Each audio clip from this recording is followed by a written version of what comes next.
A very good afternoon to you, and thank you so much for finding time to being with us this afternoon. It is Sunday, the 24th of April 2022.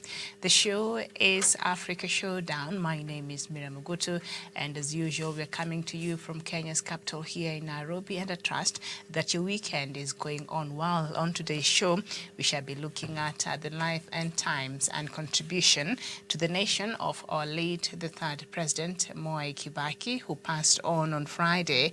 And so we shall be having and looking back at his service. I hear it's 50 years of public service and what that has done to the country, or what kind of legacy he has left to Kenyans. That will be the first part of our conversation. And then later on, we shall go and revisit some of the conflicts from across the continent that seems to have been forgotten. But before then, I'd like to bring us up to date with the latest by taking us through the headlines, and then I'll bring in my panelists, and then we shall start our conversation. My name is Miriam Mugutu, and a warm welcome to you to the show. On the Sunday Standard this afternoon, the main headline, Jeriel Best as Kapsabet Kenya High lead again. Mangu produces top student for second year running, and Kapsabet boys and Kenya High School position 1 and 2 nationally as results of 441 students cancelled. That is on a special coverage on the Sunday Standard on page 2, 3, 4, 5, 6, 7, 9, and 12. And of course, we see the pictorial of top students there, celebrations across the country. And then just there, Kibaki, the statesman who gave Kenya his all, also a special coverage on page 21, 22, 23, 24, 25, 26, 27, up to page 36. And then on the Sunday Nation, the main headline, Kapsabet High tops, although the Ministry of Education no longer ranks schools. Data analyzed by Sunday Nation positions Kapsabet High as the best school nationally. 104 candidates from the school scored straight A grades compared to 65 last year. The school contributed 9.14% of all the A's scored nationally. That is on a special coverage from page 2, 3, 4, 5, 6, 8, 10, and 11. And then just up there, morning Kibaki, he was ready to leave a State House in 2007 and go down as a one-term president. Then everything changed, and that is on a special coverage still on the Sunday Nation on page 21, 22, 23, 26, 27, and 28. And we shall be going through some of the details of these stories as we continue with our show this afternoon. We are joined by Gladwell Kiragu from Nairobi. Gladwell, a very good afternoon to you. A very good afternoon to you, Miriam. Good afternoon to Doc, and good afternoon to our viewers. All right, good afternoon, and nice to have you this Sunday. And we also do have Daniel Wesonga, our correspondent from Nairobi. Daniel, a very good afternoon to you. Yes, so a very good afternoon to you, Miriam Mogutu, at our headquarters. Good afternoon to my sister, Gladwell Kirago. Good afternoon to our viewers here in Nairobi, Kenya, East Africa, and the rest of the continent who are catching up with us this particular Sunday. It is my pleasure to be on the conversation this particular afternoon, and I'm coming to you live from the radio department of Punchline Africa TV, that is Radio Punchline Africa. And I'm hoping to have a very, very engaging conversation. Very well, and I'm hoping to have that too. Yeah, you're just an office away from where I'm seated. All right, so thank you, and it's nice to see you. It's been a while. All right, so I'll start with you, Gladwell Kiragu. How do you remember the third president of the Republic of Kenya, the now late Mwai Kibaki? Miriam, Pastor Mwai Kibaki, the late now, he was the best president Kenya ever had, comparing with the infrastructure, the development that he made. I mean, with Kibaki, the economy was better. People are not struggling. The infrastructure, the roads, the roads, that is the Thika Highway, we're proud of him. We're proud of what his government did. So I think he was a rare gem. We've lost a rare gem, a patriotic Kenyan, and a president who was so way down to serve the people of Kenya. And more so during his era, during his era, we never had problems like we're doing with the current government. Okay, thank you. And Daniel Wesonga, how do you remember former President Mwai Kibaki? Thank you so much, Miriam. And of course, when Mwai Kibaki won the presidential vote in 2002, Kenyans were voted as the most optimistic people in the world because of the overwhelming, support they gave to these politician, who has been in the trenches of opposition for more than a decade. And now all the opposition parties had come together and formed a juggernaut of the Rainbow Coalition, and they gave Kibaki the mandate to be the president or the team leader of that particular coalition. And when he started working, for the first time, Kenyans actually were able to see a true definition of development, even in the rural areas. And it is Kibaki who made so many dreams for the Kenyan people, including school-going children, to be realized. Before Mwai Kibaki came into office, we never had free primary education. Before Kibaki came into office, we had never seen even electricity in some of the rural areas in the upcountry. Before Kibaki came into government and to become president, most Kenyans had never even owned mobile phones, whereas in Uganda, as early as 1980s, we had Mama Mboga who was having a cell phone, a mobile phone use it today. And therefore, Kibaki opened the doorway for the economy of Kenya to thrive. He opened the doorway for education to actually be able to reach even the remotest areas of this country. And he was a man who put the country ahead of his personal ambitions, and he was so much determined to turn things around. And I can maybe just give that by evidence of statistical information. When he inherited the economy from President Daniel Toroitich arap Moi, we had an economy of below 1 trillion Kenyan shillings, per year. But by the time Kibaki was leaving office, it was way beyond above that. And therefore, we can say that the economy of this country grew tremendously when President Mwai Kibaki took over office. And you can see even the number of public government-owned parastatals, which were at the verge of collapse. You can see a number of even departments which were not making profits, but they were able to be turned around. During Kibaki's time is when companies like Mumia were actually the best companies you'll ever want to work for. During Kibaki's time, it is when Kenya Airways was actually doing very well, and it was the pride of Africa. Last week, we had a discussion here where Kenya Airways is actually being postulated that it's on the verge of collapse. This was not the case during the Kibaki's time. During Kibaki's time, my good friend and my sister Gladwell Kirago said, was when Thika Superhighways was constructed. Actually, he initiated a very robust infrastructural overhaul across the country. Wards, airports were being expanded, and so many facilities that are of infrastructural significance were actually being done. And I believe that is what accelerated the economy.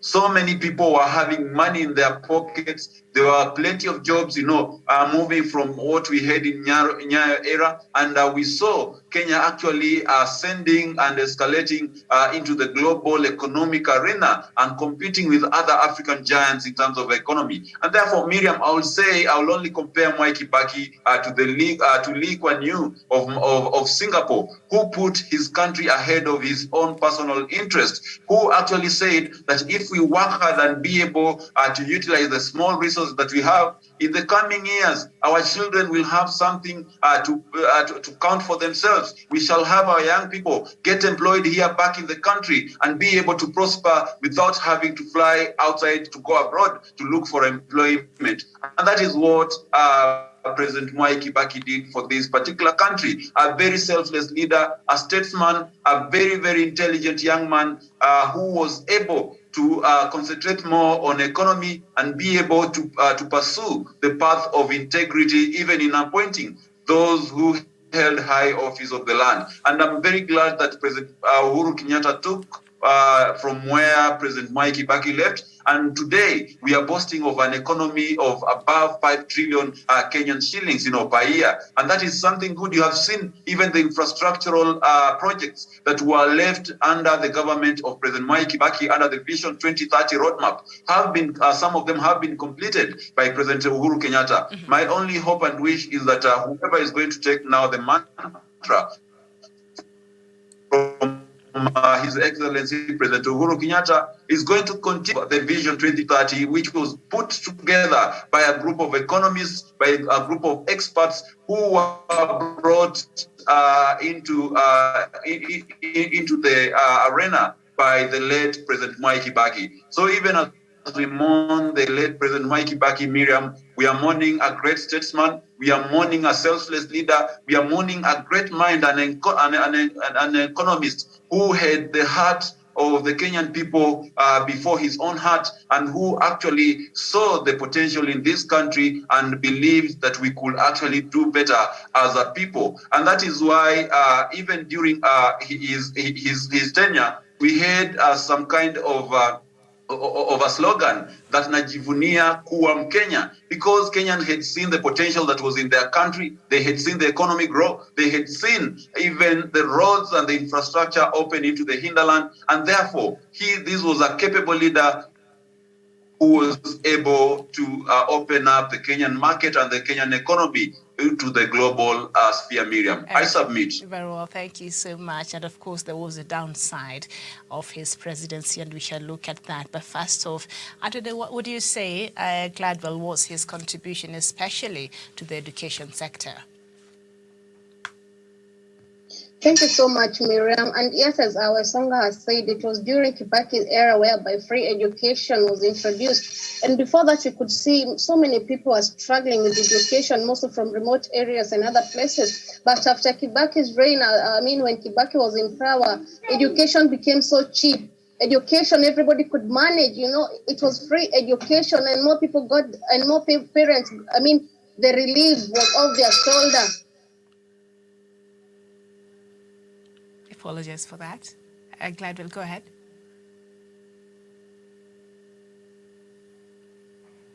Okay, we seem to have had a bit of an interruption there, but once Gladwell is able to come back, okay, go ahead. Yes, Gladwell. Miriam, as I was saying, yes, during the Kibaki era, education was so cheap and so many people enjoyed the privilege.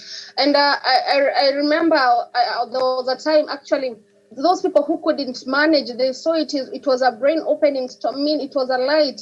It was like a light that had shined in so many people's homes, because by then education was only for those people who could manage. But then education now became a common thing to most people. And that is when so many people took the advantage and went to school, took their children to school. So in terms of education, we were proud of him, and I've said he is a gem. He's a rare gem, and he's the best president we ever had. Mm-hmm. And of course, according to the books of history, it is during this time, especially after introducing the free education for primary schools and of course subsidized high school fees, that we saw record high of pupils being registered in primary schools. And that's when we started seeing even older people who never had an opportunity to go back to school, to start and join school. And of course, even that inspired a movie that was done. You remember The First Grader, after the oldest person in the world joined school, Kimani Warugi. I'm sure we all remember him.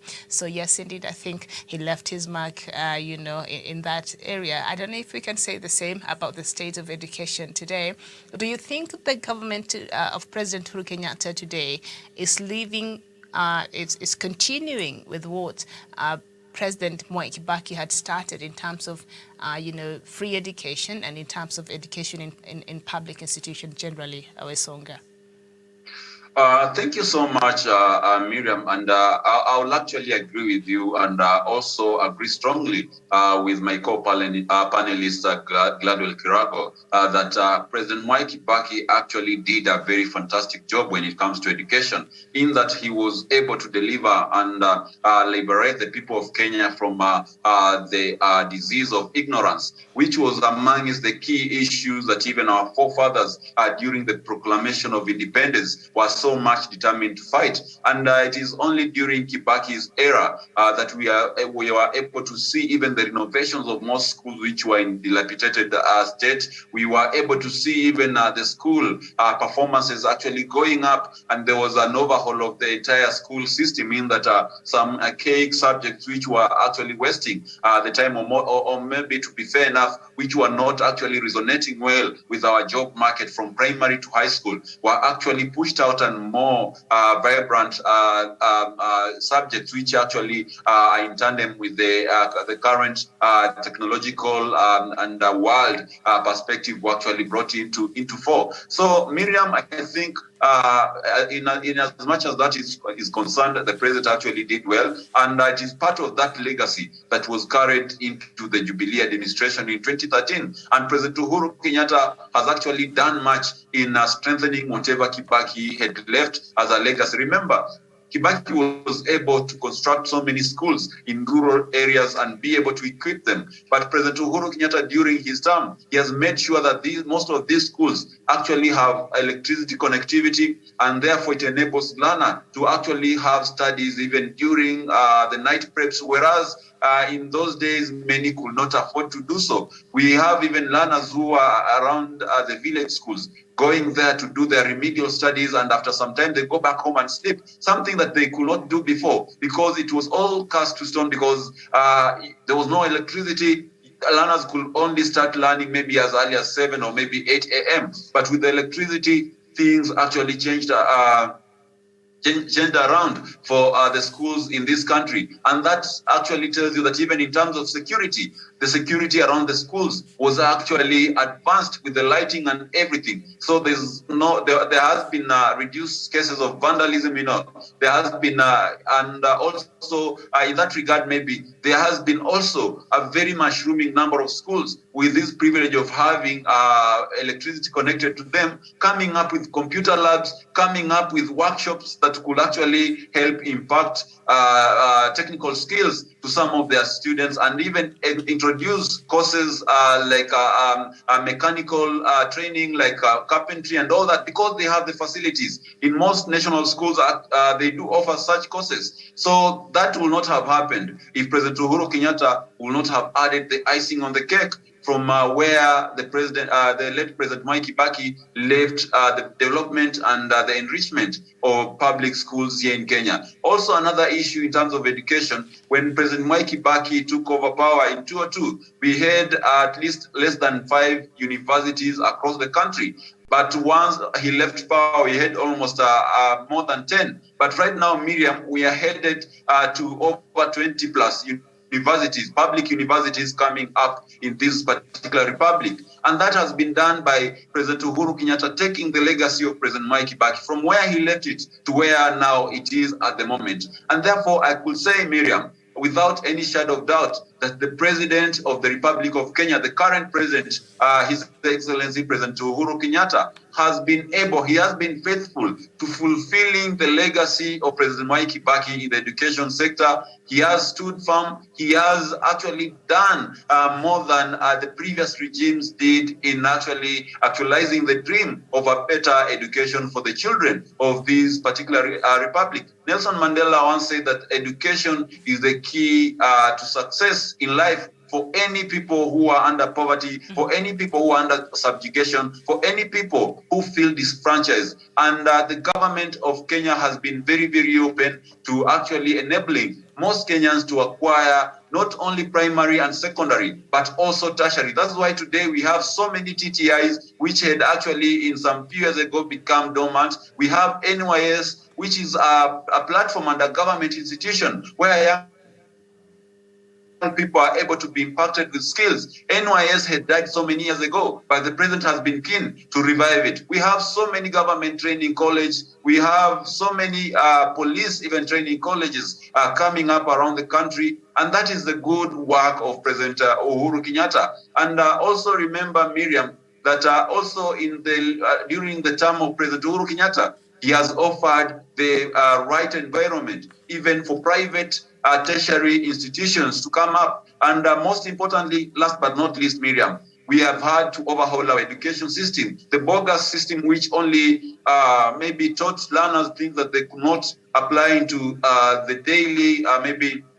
life situations at their places of work have actually been sent away, and we've been able to enact another system of education called the CBC, the Curriculum-Based Competence System, which is actually a system that is more practical, a system that will enable our learners to align appropriately with the demands of the labor market, in that they are able to do practical things at the school level, which they can be able to carry forward and apply them at their places of work. If one wants to become a police officer, they have already had an experience of how police officers operate, either at home by the help of their parents, or at the school through acting and those practical lessons. If one wants to be a doctor, they already know how a doctor operates on a day-to-day basis in the hospital. Why? Because they have been able to be taught, rather than the system that we had earlier on, where you are only taught but no practicability in whatever you are being taught. So, Miriam, I believe this is an achievement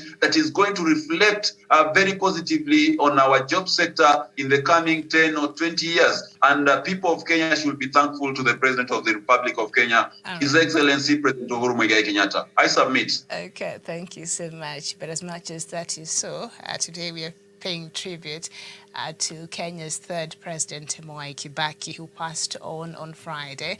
And President Uhuru Kenyatta had the privilege of announcing to the nation and indeed to the world the passing of former President Mwai Kibaki. And we know he has had some ill health reports that we've had in the past years. He's been in the hospital several times, and so he passed on Friday. And it is, I think, during the NAC government, if I can recall, we're now looking at a totally different matter on corruption, that we saw, signposts when you entered any government institution. This is a corruption-free zone. I think it is during this time. So I don't know how you rate the fight against corruption and how Kibaki performed during his tenure. Gladwell, I'll start with you. Come again, Miriam. How do you think Kibaki, how do you feel Kibaki, or how could you rate his performance as far as the fight against corruption is concerned? I would actually rate it 10 out of 10. I mean, during Kibaki era, corruption was actually a word that we could not hear much about it. I mean, we can't compare to the current government. This is when we've come to understand the true meaning of corruption. And yes, you've spoken about when you went to an institution, it always had a label outside that you're entering a corruption-free. For example, either zone of office, and it was true because by then corruption was not there by then. And even if it was the way we say it, chini ya maji. It was not. You could not see it, because things were functioning, the things were flowing in smoothly. And I mean, like things like development, our country's economy was better off. People are not complaining. The hunger issues were not there. The food prices, it was not there. And another thing with Kibaki, he had his own ways of handling things.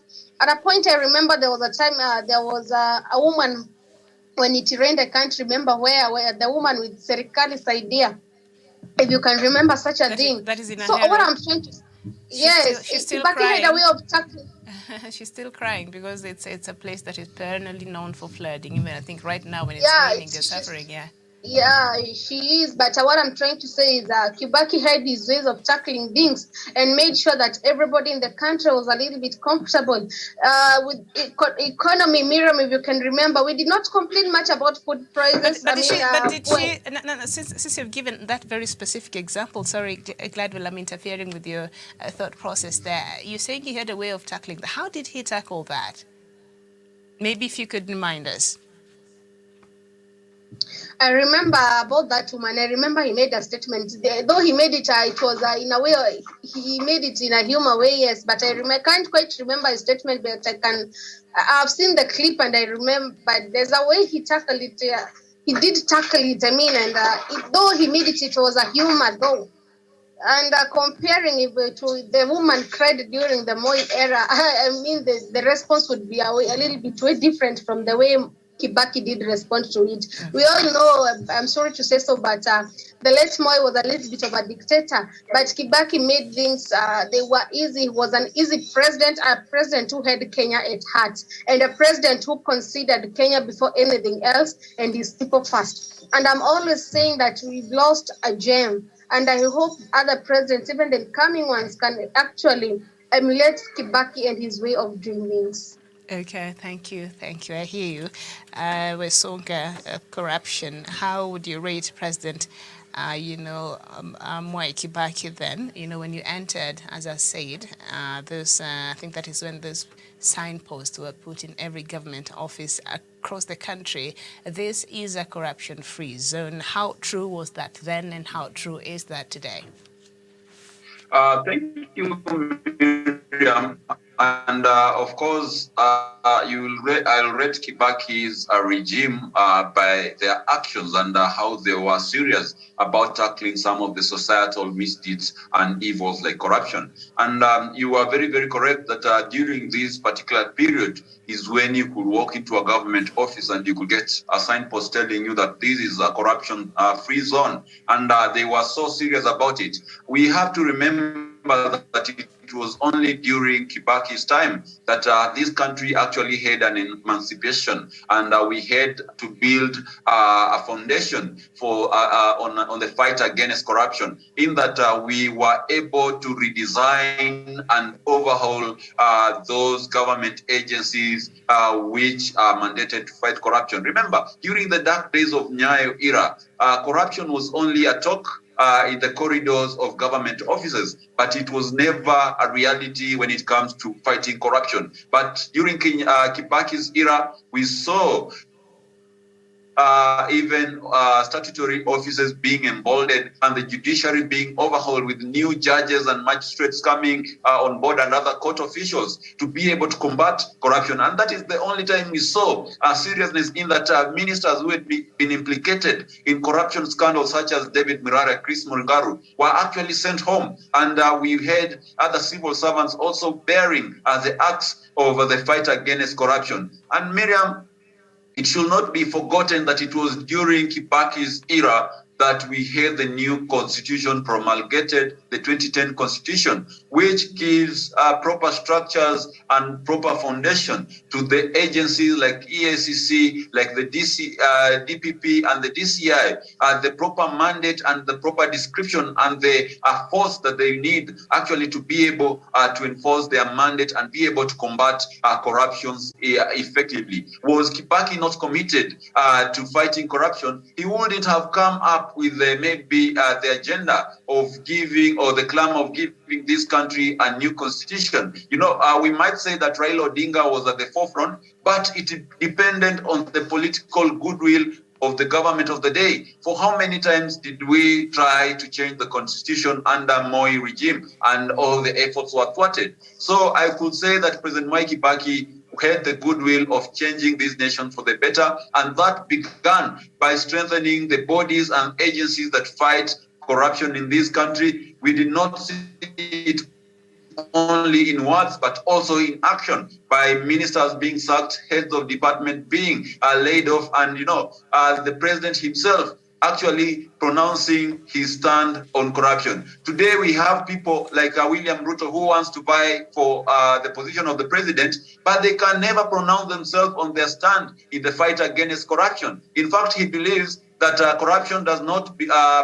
hinder the government of the day from delivering. What I hear say, Miriam. And President Uhuru Kenyatta has been very, very categorical, especially in his second term. He said that he does not care whether you are his friend, you are his family, or an acquaintance.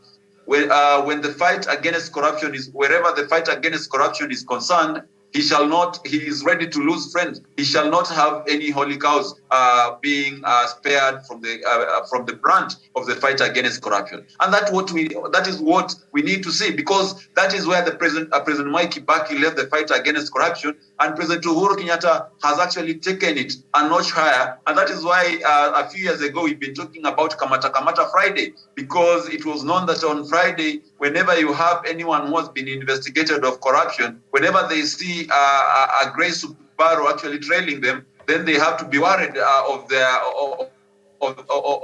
where they're going to be spending the weekend from. They might just end up spending the weekend in a police station and be arraigned in court on Monday. However, Miriam, I need to mention that of all the good things that President Mwai Kibaki did in the fight against corruption, of all the good things President Uhuru Kenyatta has been able to add on whatever legacy that President Mwai Kibaki left in the fight against corruption, we still have the judiciary as the greatest impediment of the fight against against corruption in this country, because the cases of corrupt individuals are taking ages to be completed, because we do not have a proper witness protection scheme by the courts, because we still have corruption being undertaken in the corridors of justice by judges being bribed, by court clerks, by court officials receiving bribes from these corrupt individuals. Today, if you have to be arraigned in court, Miriam, and you go seeking advice from Kenyans, they'll say, you steal enough money to cater for your legal services, enough money to pay the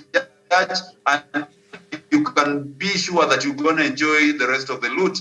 That is the situation that we have, and it's because, not because President Mwai Kibaki never initiated a very robust fight against corruption, not because President Uhuru Kenyatta has failed in the fight against corruption. In fact, more than any other president, even more than Kibaki, President Uhuru Kenyatta has been very pronounced, and he has been very serious that witnesses are disappearing, files are disappearing, the judges are being bribed. It is because our judiciary is diluted by activists. It is diluted by people who have been trailed by the ghost of impunity, judges who take bribes without blinking an eye, Miriam, and that is why we failed in the fight against corruption. Otherwise, the goodwill from government, it has never been any stronger than it is today, Miriam. I submit. All right, thank you so much. And of course, there are a lot of wonderful things that the former president done and shall be remembered to have done during his 50 years public service in this country, and of course, being the third president of the Republic of Kenya. And when we flip the other side of the coin, there are also a couple of things that perhaps might not go well as far as the legacy of President Mwai Kibaki, now late, is concerned. So before we even get to the 2007, very, sad and dark time in our country, let's first look at the relationship between Mwai Kibaki and the media, and how that we know before he became president and when he was the perennial opposition leader, he used the media a lot. Of course, that time, during Moi's time, there was not that freedom, but he could speak to the media and all that. But after he became president, I cannot recall President Uhuru Kenyatta one time even taking on a press conference. He just did not do that. He would say whatever he needed to say, and then he'll just walk off. He never addressed media, not even one time. But also how the media ferried on. When you think about the Atur brothers and attack on, Standard Media Group and others, just what would you say was the relationship, of President Mwai Kibaki, the former president, with the media as far as media freedom is concerned, Gladwell? Thank you so much, Miriam. And yes, the interaction between the late Kibaki and media was a little bit, it was friendly comparing to Uhuru's, because you could see him addressing the media, and you could even see him even calling them. And I remember, let's bring back the late Lucy Kibaki. When she had something to say, she also called the media, and I can't remember what she was, I can't quite remember, but she was angry at a point. And we also remember, again, with the media, whatever he needed, he called them. He would call them and they could talk, and like who just addresses the public and just walks off. So what I'm saying, actually, Gladwell, I will correct you there. It is the other way around. President Mwai Kibaki never, even if he called for a press conference, which he rarely did, he will just read whatever it is that he needed to read from the paper and walk away. He never took any questions from any reporter. So let me just make that clear. It is the opposite. Yes, it's very true. It's the opposite, yes. But you can say that, like, what I'm trying to say, Miriam, is Kibaki was friendly. He was friendly. Sorry to say, but with somebody like Uhuru depends. When you say friendly, sorry, and the reason why I have to do these follow-up questions is because perhaps just for the interest of our viewers, just to understand, when you say friendly, can you put that into perspective for us, please?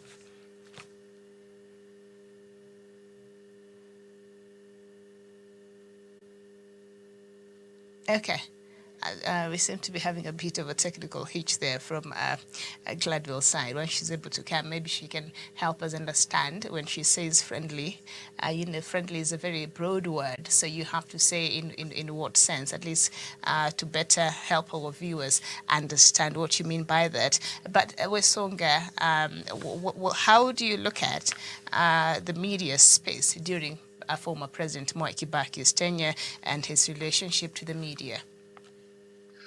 Thank you, Miriam. When Kibaki came into office in 2002, we had just come from the dark eras of Nyayo regime, where there was a vicious purge on the media. We had very mysterious disappearances of journalists, and it was actually a danger spot for you to be a journalist and be very, very open in terms of criticism against the government of the day. So most journalists actually took maybe the safer side of not even talking ill about the government of the day. There wasn't any journalist even who could maybe draw the cartoon of the former President Daniel Toroitich arap Moi. And during that particular era, even the media stations, apart from KBC, the national television station, these other media stations were actually frustrated with owners being in and out of prison, sometimes being the stations being closed down without any further explanation. And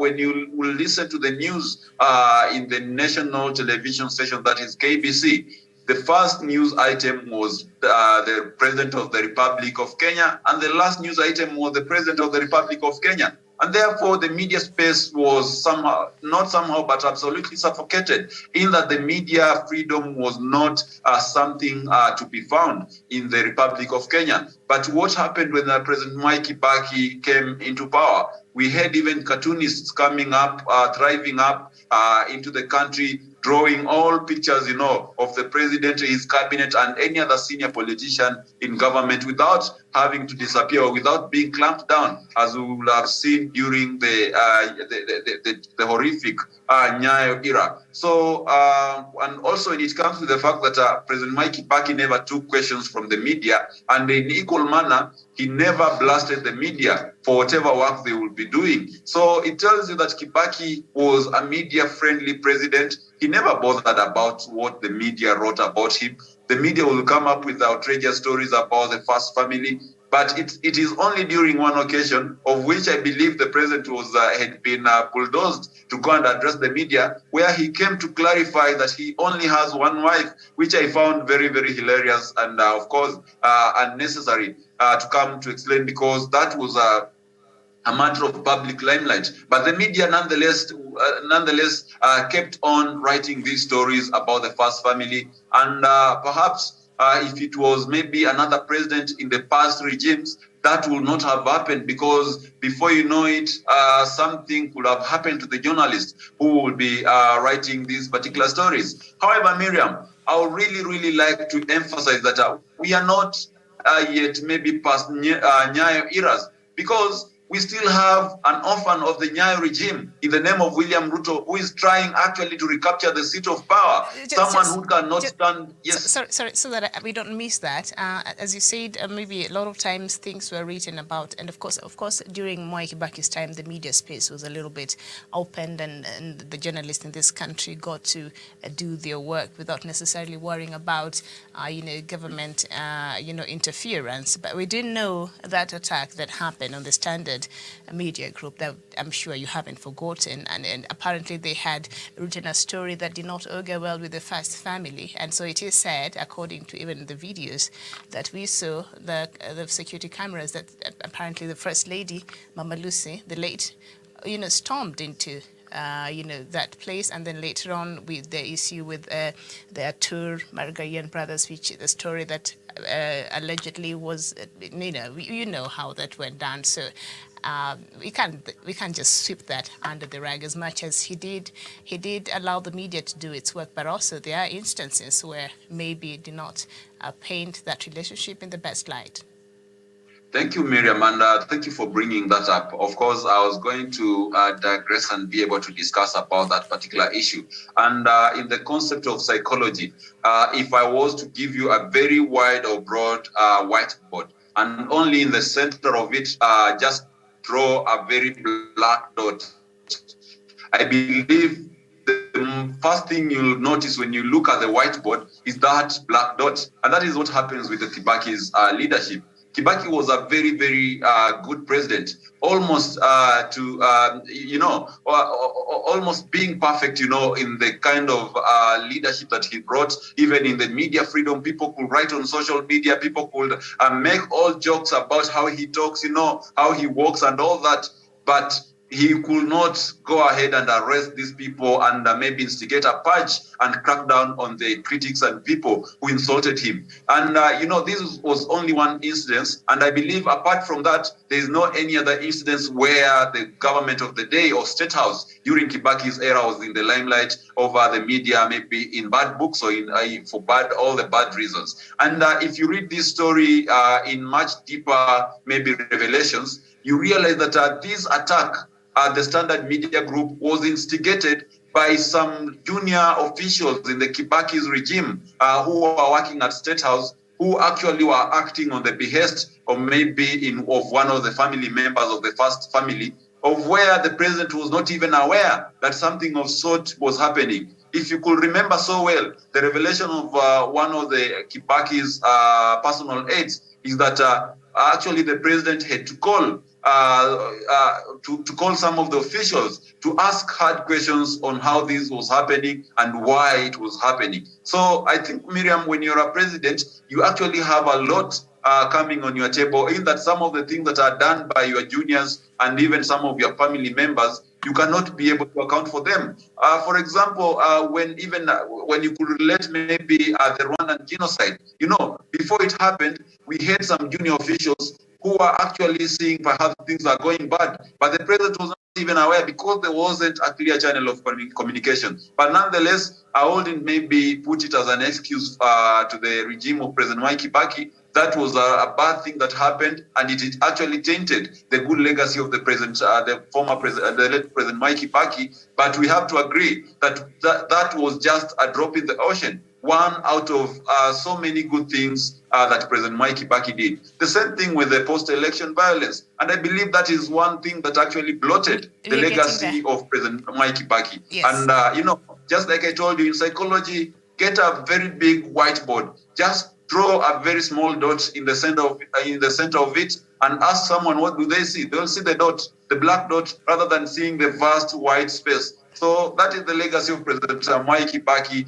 vis-a-vis the few mistakes here and there and the technical hitches that they encountered along their 10-year term in office, Miriam. I submit. Absolutely, and his 50 years of public service. I don't know if the post-election violence is a small dot, but we shall look at that in a short bit. But before we move on to that, Gladwell, you were making your submissions and we had a bit of a technical hitch. I don't know if you're able to complete your thought process before we move on to another matter.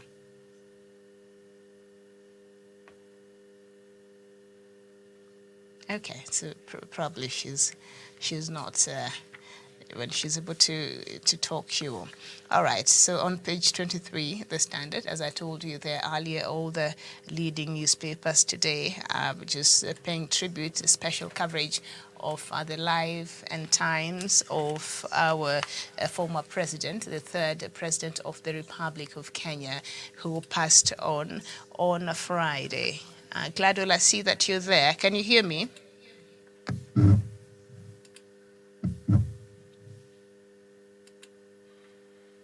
Okay, let's move on.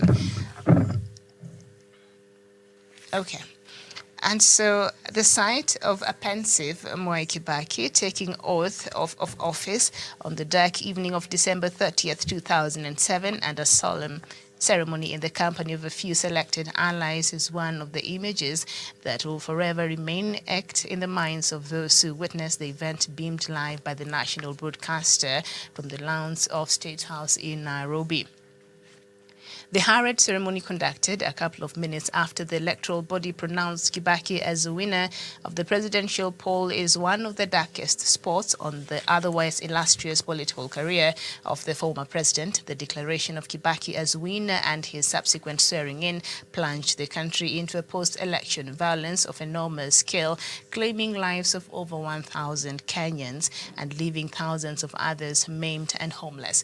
Reflecting on the State House event, which was devoid of pomp and color and without invited guests, including diplomats, heads of states from the neighboring countries, the chairman of the then Electoral Commission of Kenya, ECK, the late Samuel Kivuitu, confessed to acting out of intense pressure. He opened up 2 years later that on the fateful day, some people threatened to forcibly collect the presidential winner certificate while I am the one mandated by the law to do so, he's quoted as saying. So immediately after declaring the results, Kivuitu was ushered out of the National Tallying Center at the Kenyatta International Convention Center, KICC, where he found a waiting car.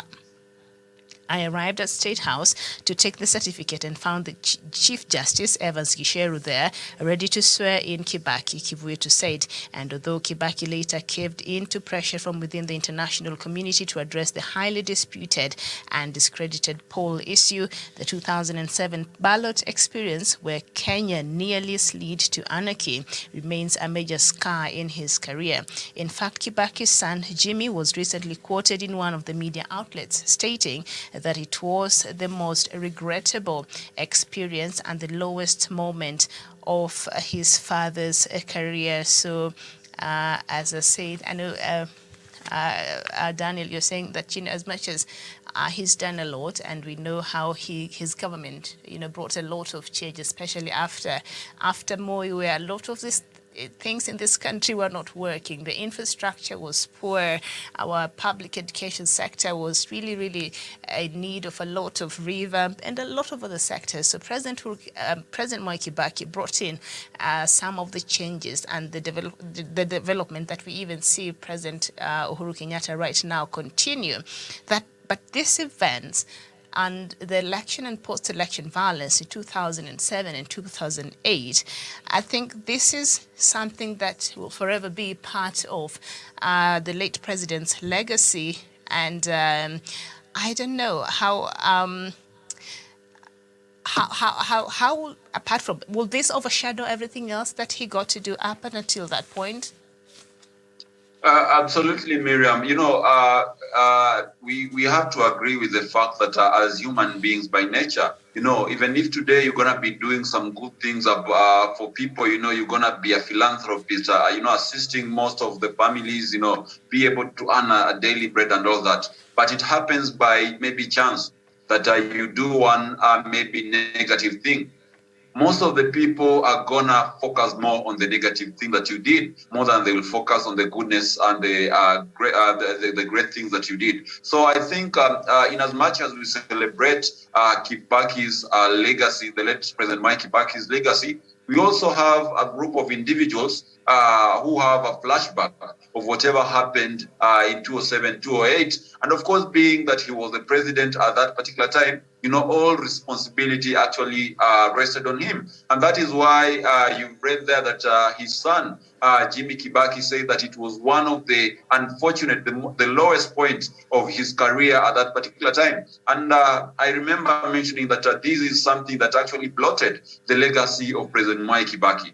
We know the man he was. We know the quiet, the subtle, and the peacemaker that President Mwai Kibaki was even during his early political days, and later on, even when he was president. So I think this thing happened by surprise. He never anticipated that the country will actually fall into the brink of collapse as he did in 2007, 2008. And therefore, for himself even, I think it really surprised him. And the insiders in government say it reached a moment where he was actually willing to let go of the leadership and just actually have a quiet retire after serving his one term. But you know, Miriam, whatever happened, happened. It was very, very unfortunate. Most Kenyans lost their lives. We lost properties. Families were separated, and there's nothing maybe he would have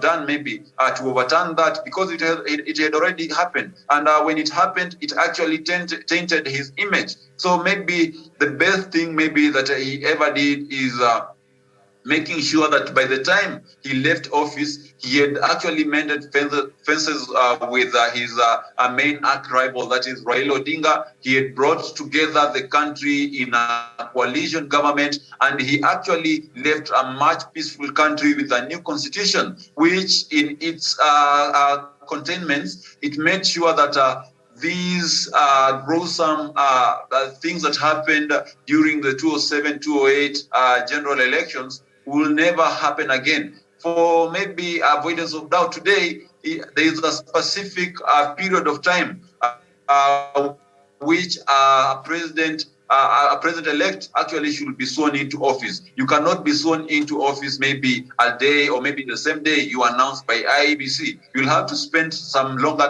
period of time. I'm not quite particular, sure with the days, after but 2 weeks. I know it is after 2 weeks. So Yeah, that absolutely. within that period of time allows for any petition if there's any.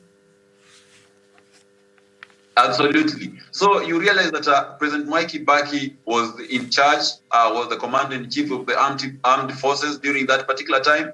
But after that happened, he was able as a leader to bring the country together. We had a reconciliatory mood in the country, and we sat down, and the country was able to promulgate a new constitution which aimed at actually healing some of the contentious issues that actually led to the bungled election of 2007, 2008, that actually brought about the post-election violence. So to me, I think in as much as President Mwai Kibaki is resting today, we are taught about forgiveness even in the Bible, and we know the president was actually remorseful of whatever happened, and the blame should not actually go to President Mwai Kibaki alone, because the president was not responsible for calling people on the streets of Rift Valley. The president was not responsible for calling people to the streets in other parts of the country. We know who were responsible for these particular atrocities that happened across the country. Why can't they open the Waki report so that the Kenyan people can be able to have a closure on this particular matter? We know even some people were taken to the ICC, but the court cases could not be settled with a completion. Why? Because the evidence had been fabricated, and the real thugs, the real culprits who are supposed to be brought in the dock for being prosecuted were not taken to the ICC. And therefore, Miriam, I believe that the president, in as much as he bears responsibility at the head of state, he was not directly involved in this violence. But being a gentleman, I know he failed this country, and therefore that is why perhaps after that particular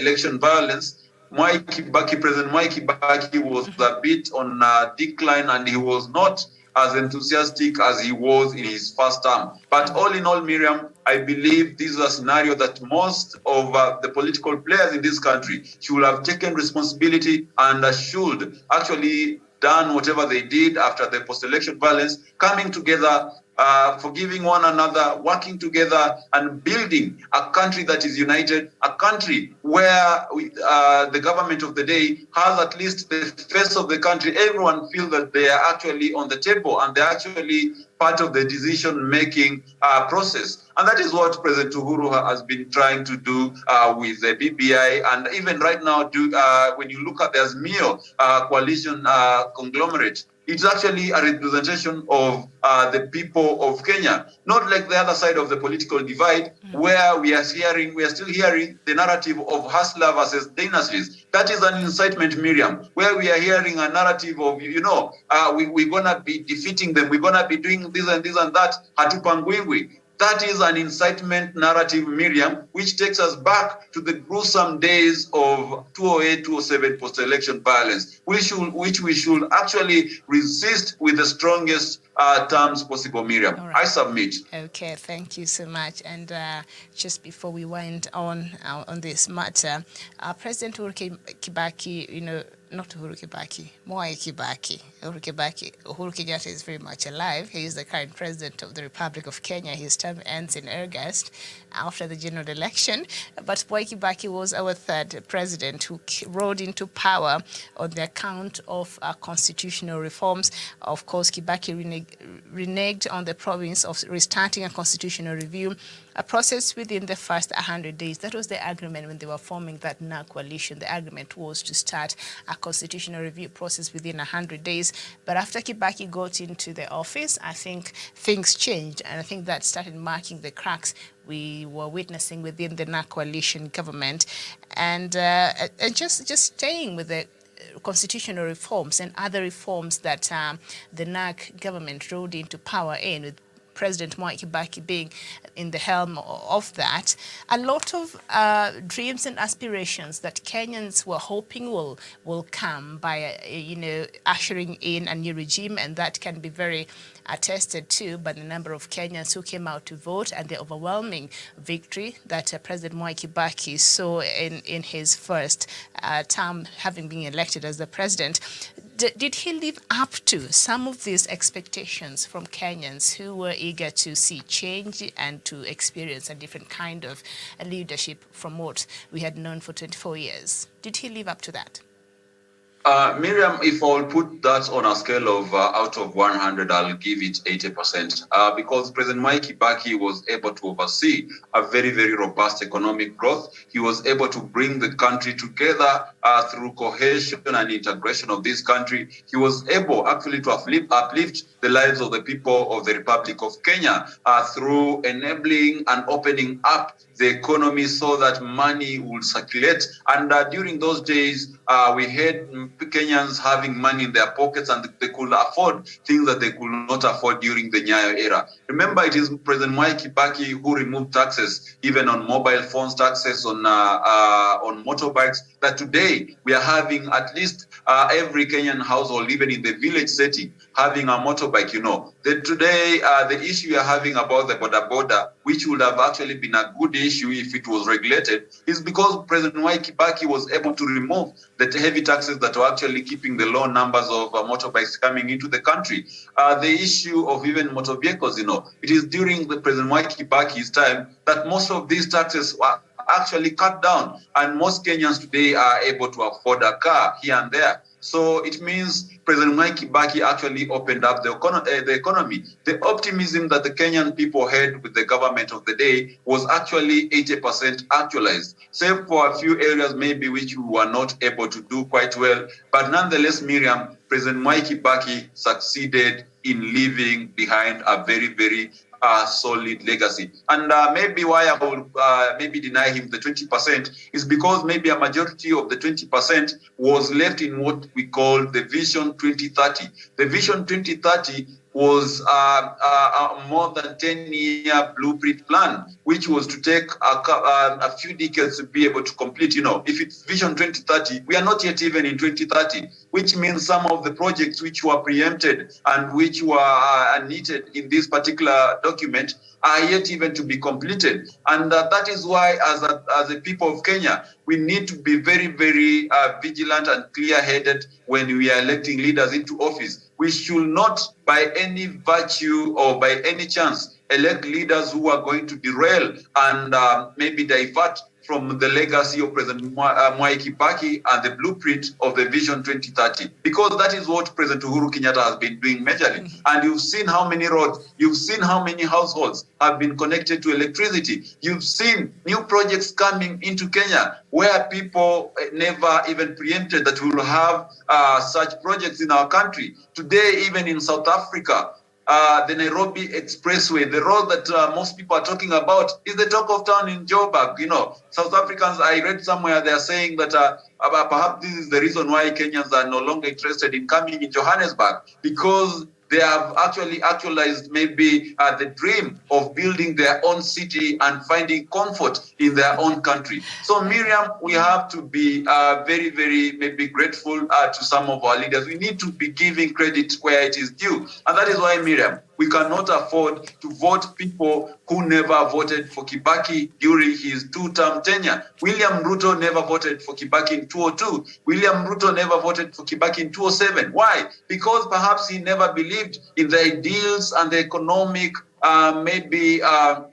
ambitions that President Mwai Kibaki had for this country. So two cannot work together unless they agree. He never agreed with Mwai Kibaki while he was still alive. Why would he agree with his way of leading the country when he's gone? And therefore, there's no any particular point. If Kenyans are looking for someone who can continue and be able to complete the legacy of President Mwai Kibaki through the Vision 2030, they have to elect someone who shall be able to take over government and the projects of government from where President Uhuru Kenyatta, who was actually walking in the footsteps of Mwai Kibaki, has left the projects from, and be able to see them into completion. For example, if you look at the other side of the political divide, Miriam, we have someone like Musalia Mudavadi, whereas President Mwai Kibaki was very keen in reducing taxes on commodities and other items such as motorcycles, vehicles, and many other things that were keeping Kenyans into poverty.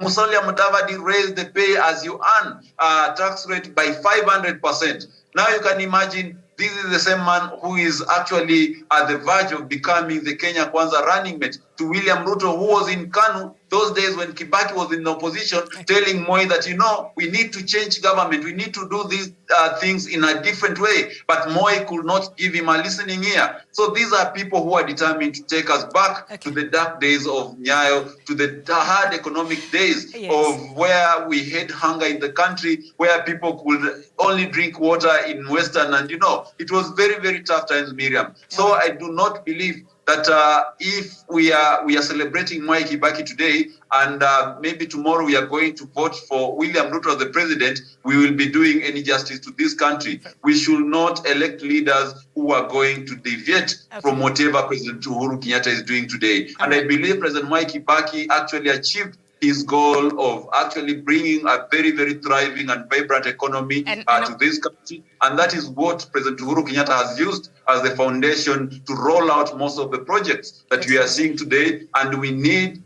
President Uhuru Kenyatta to hand over power to someone who shall be able to continue with the good work that we are seeing today. Kazi bila wizi should be the bottom line, Miriam. I submit. Bottom line, bottom up, I don't know. Okay, and I know we should wrap up because we do have the next part of our conversation. And you said South Africans are wondering why Kenyans no longer are going to, are they familiar with the term xenophobia? They even form associations, xenophobic associations to deter. Why would we go there? To be killed? I'm not saying the whole of South Africa, but come on now, they have to review that.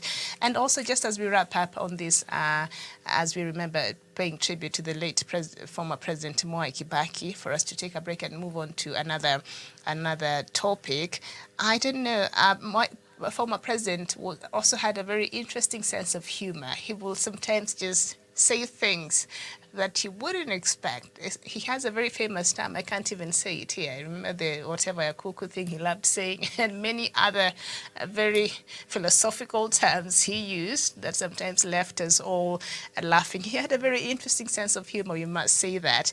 And I think the most outstanding event outside of him being a politician was when the fourth estate was summoned to State House, and we thought he was going to announce a breaking news or something had happened that required him to bring to us, only for him to remind us that he has one wife. He wanted just a kind reminder, Kenyans, lest you forget, I only have one wife. I don't know what is one of the outstanding events that you can recall on a lighter note. Of course, that is not on a lighter note because that was serious, Mama Lucy. But just something on a lighter note that you can remember a former president in, and then just make it quick so that we take a break and we usher in our next topic. Thank you, Miriam. And of course, just like you put it, President Mwai Kibaki was a man who was very intelligent, but he also had a way of bringing out serious issues in a very ingenious but humorous, ingenious but with a humorous math that will actually leave most of the audience in stitches. And I remember at one particular time, he was talking about, the need to be able to control our population through birth control. And he would put it in a way that, it is not your right as a citizen just to be giving birth every now and then. If you add today to, one kid, tomorrow wait a bit before you add another one. And such kind of stories. There's even one time he was giving a very, very serious speech, and then it started raining, and he saw one of his drivers actually rushing to move the car. And he deviated from whatever he was talking about. He started talking about how the car was not a human being which would feel the rain. And he tried to stop the driver from moving it, and people were actually falling into stitches. So we will really miss his sense of humor. But more importantly, we're going to miss perhaps the kind of intellect and the kind of wisdom that he was able to bring on the table. Remember, he was a lecturer in Makerere University before the late Jaramogi Oginga Odinga was able to spot him and be able to identify as one of the best brains that he would tap into the KANU regime to be able to overturn, to turn around rather the economic sector of this country. And thanks to the late Mzee Jomo Kenyatta, who was actually with open arms willing to give him a job, and even after he ventured into now active politics and was elected as a member of parliament of Donholm and later on Othaya, Mzee Jomo Kenyatta consistently appointed him into his cabinet because of this intellectual wisdom and knowledge that he brought on the table. So therefore, Miriam, I think that is some of the things that we're going to miss about President Mwai Kibaki. Okay, thank you so much, Daniel Wesonga. We are going to take a very short break, and then when we come back, we shall come and look at the other part of our conversation, and that has to do with let me just remind us what we shall be looking at, the shadows of conflict on the continent. So don't go too far. Africa Showdown, we'll be right back.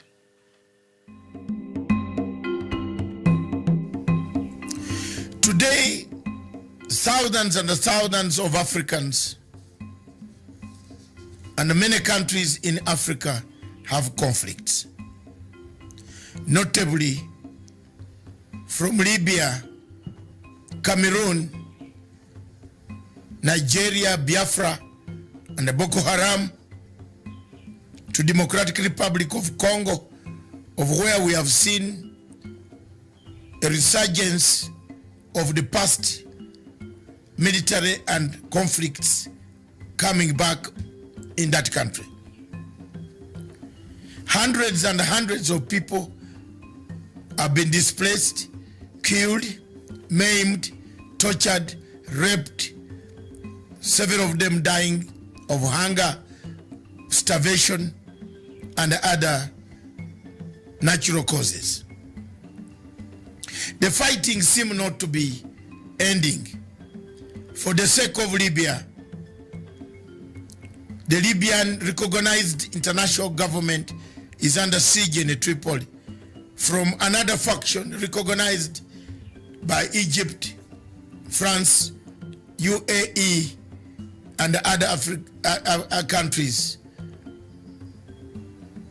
Whereas the one in Tripoli is recognized by the UN, it has been bombarded, has been strangulated, and many millions of Libyans are dying of hunger, lack of water. The water system has been cut off. The bombardment goes on. In Democratic Republic of Congo, we've seen more of active rebel activities returning to the region after some silence has been observed. When we come to Cameroon, we see millions and millions of Amazonians slaughtered. Yet, when you come to Biafra, again millions and hundreds of millions and millions are worried, displaced, tortured by the Buhari regime. Yet again in the north, we see Boko Haram killing, maiming, abducting, and burning down villages in the same Nigeria. When you cross over to Central African Republic, the same is the history that has littered Africa. While all these events are taking shape, Africa is silent. Africa is not making enough efforts to find a solution to what is causing the problems in Libya, in DRC, in Cameroon, in Nigeria, Biafra, and now you add in Khartoum, Sudan. As people die, the people of Africa have no answers, have no solutions. There is nothing to endear to bring an end to the conflicts that have killed Africa. We seem to be new ones manufactured, old ones reignited, encouragement coming from external powers. One power that has been seen in the shadows of all these conflicts, especially the one of Libya that has escalated in the Sahara region of Africa, is France. When you come to Democratic Republic of Congo, the same country is in the shadows. The war can be seen is France. When you come to Cameroon, in Amazonia, the one behind that has the key to bringing peace is France. Therefore, our question as Africans, why are we silent? Why are we not saying enough is enough of the wars? Thank you.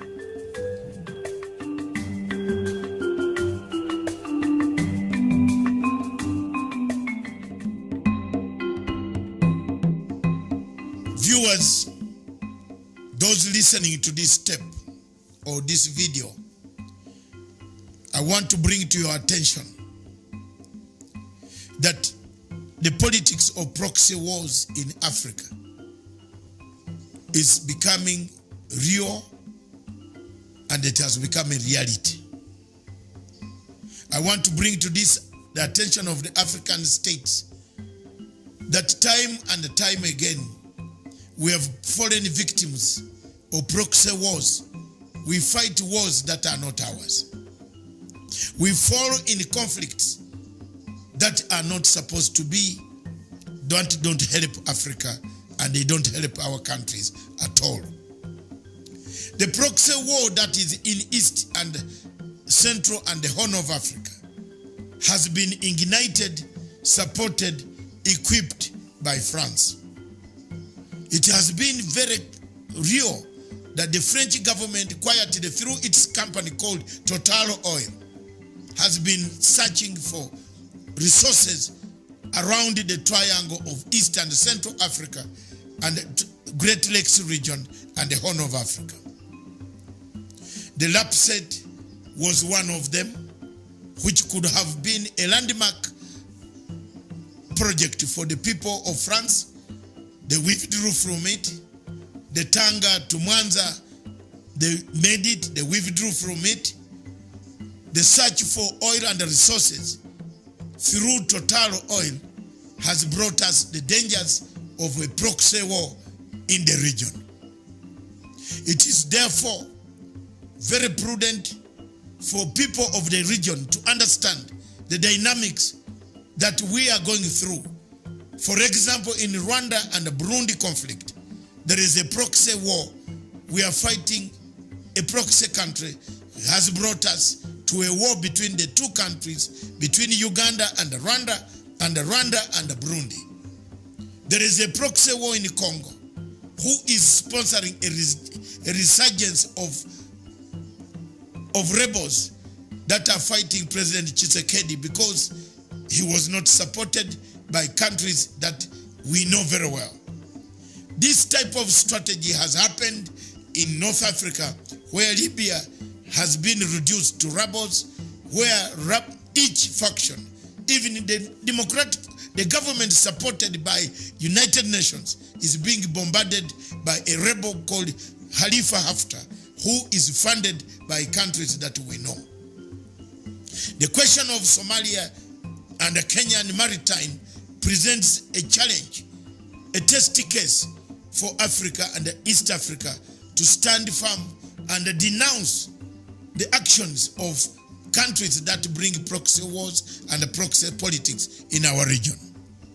It is therefore my humble submission that for this conflict, for this to end, we must do enough publicity, advocacy around the area to tell and explain to the international community why this problem is going to create an imbalance in the peace in the region, and the regional peace will be affected. It is therefore my humble submission that as a Ugandan whose troops, brothers and sisters, mothers and fathers of other many millions Ugandans who are in Somalia, condemn any action by the Somali government to try to resolve issues that should have been resolved amicably as Africans within the African confines. I submit therefore that some of us will go a mile further to do now, from now onwards, to expose, to show the challenges of these countries that make us fight a proxy war in Africa. Thank you very much for listening. God bless you.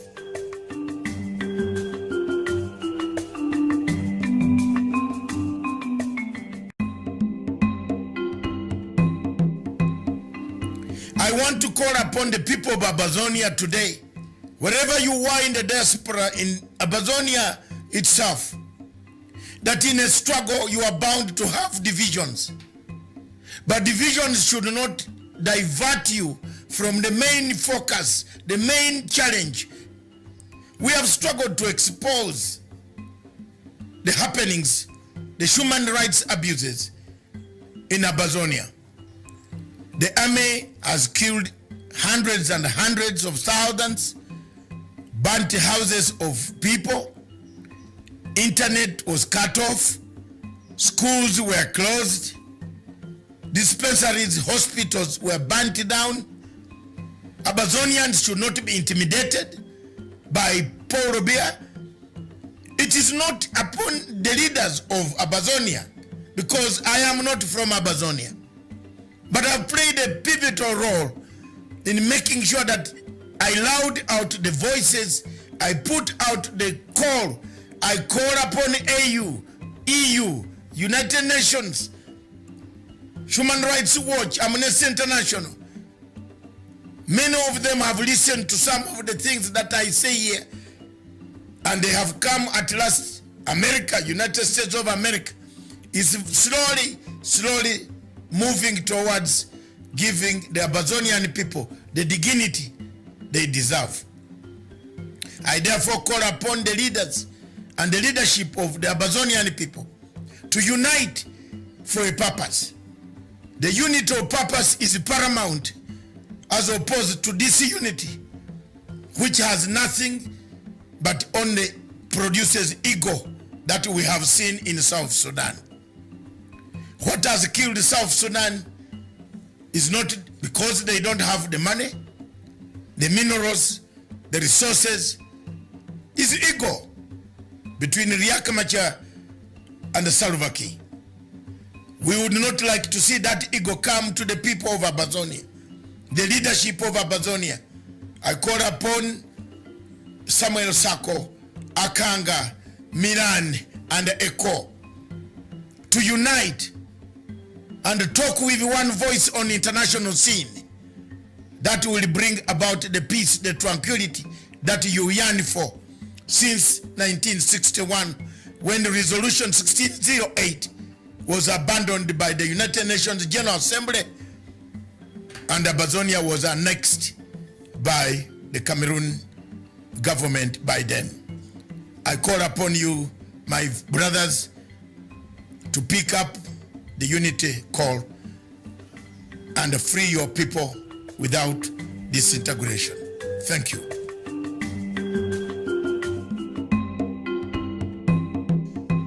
There are a number of countries in Africa that produce oil. Kenya today became one of the member states of oil producing countries in Africa. It exported its first oil, where President Uhuru Kenyatta flagged off the oil that was got from Turkana in one of the northeastern parts of this country. But is oil a curse to Africa? Is oil a curse to the entire places where oil is found? We see in the Middle East, the wars in Iran, in Saudi Arabia, in Yemen, in United Arab Emirates. It has developed the area in Qatar. We all have many cities, skyscrapers coming up because of the proceeds from the oil.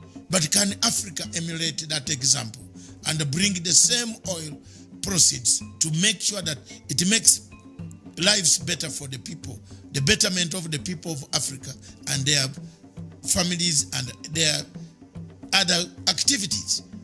I want to see that. But I might not be able to explain why Africa always falls a victim.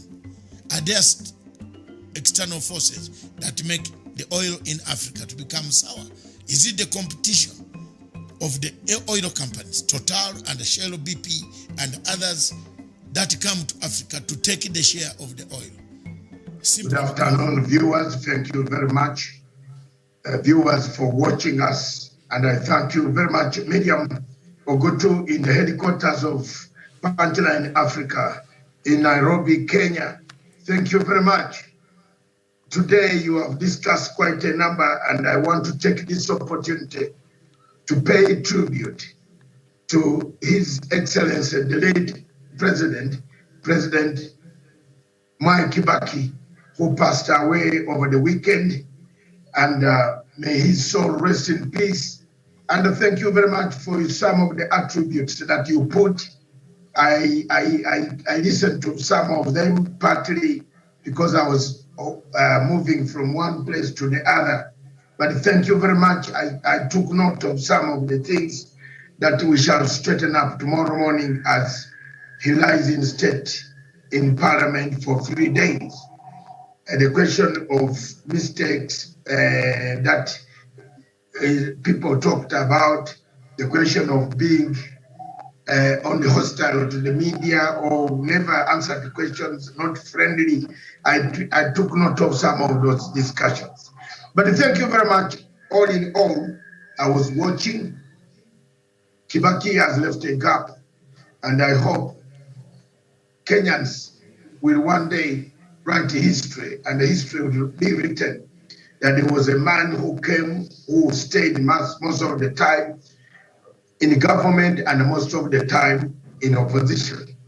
He spent some time in the government, in good books, then later on became bad in sour books, then later on came back to government. That is the history of His Excellency Mwai Kibaki. He opened up space for the people of Kenya, and he was very keen at resolving conflicts. Remember, after Mwai left, he took over the South Sudan conflict, and it was resolved. So we shall pick from there. On that note, thank you very much, Daniel Wesonga and Gladwell Karugu, who is not in but will be coming. I don't know whether she has gone or she has been disturbed by her network. Thank you very much. So thank you very much, Miriam. Before you give your background information on the shadows of conflict, is Africa in the shadows of conflict? Either you start with giving your background, what you have, then we go from there. No, you can just go ahead. You can just go ahead. Okay, thank you very much. Africa is indeed in the shadows of conflict. Every state in Africa seems to be not sure of what is going to come tomorrow because of the bulging unemployment, economic meltdown, environment, and several other factors.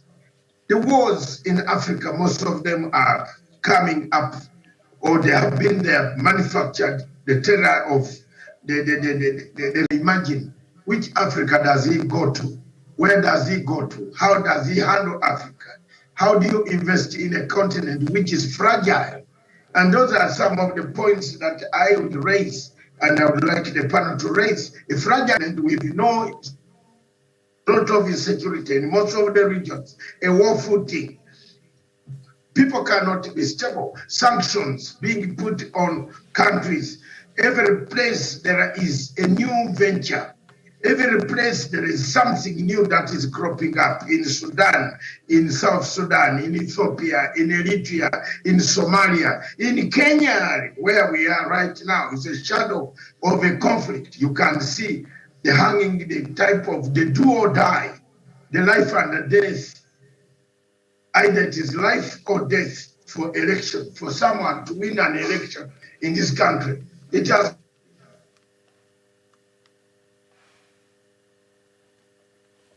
We apologize. We seem to have suffered a bit of a technical hitch there from Dr. Matsanga's, part, but we're looking at the conflict, the shadow of conflict on the continent, and of course, Dr. Matsanga there was going on. a party, a very good party of his birthday. He calls many people. He says the whole Uganda is happy.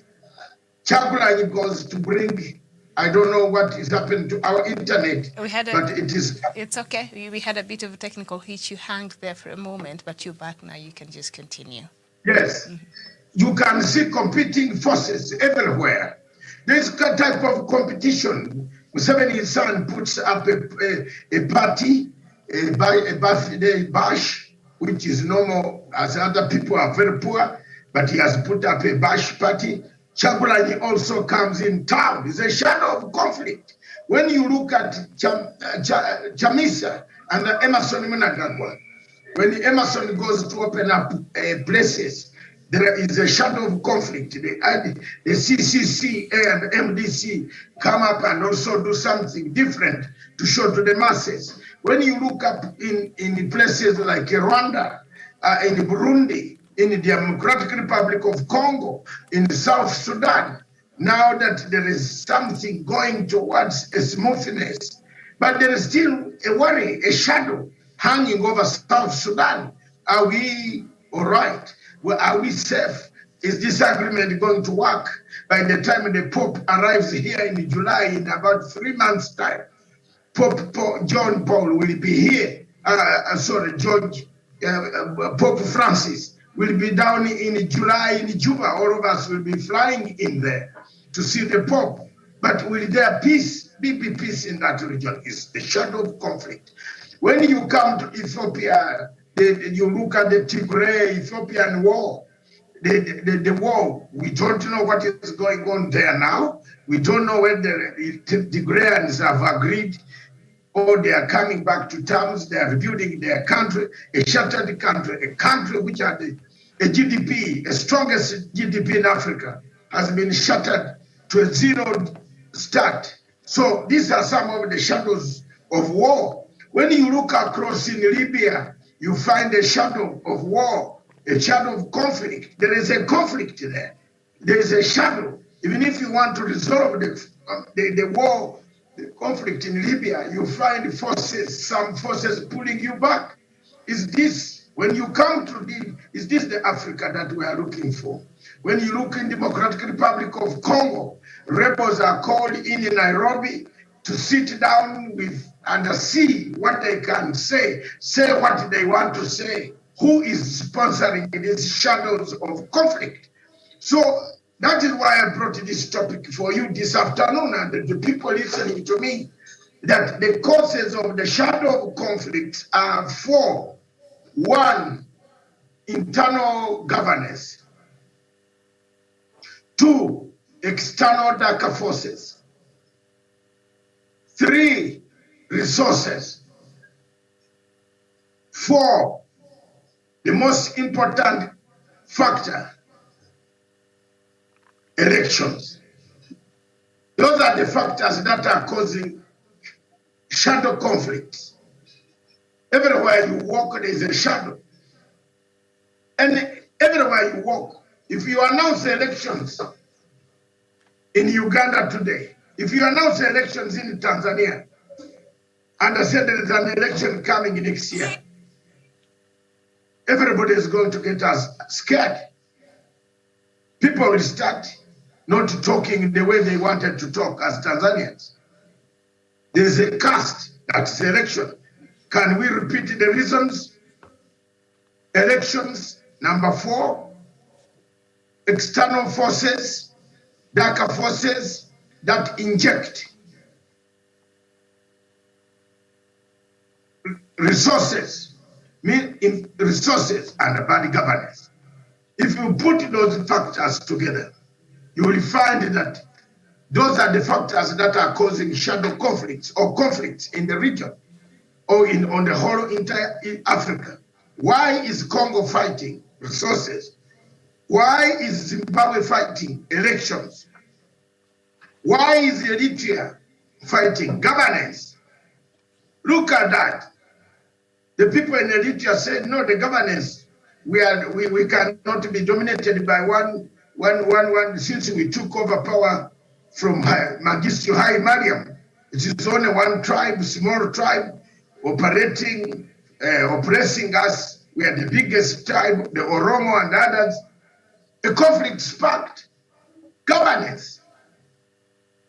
Then you look at external funders, external darker forces, the George Soros Institutes, the George Soros Management Organizations.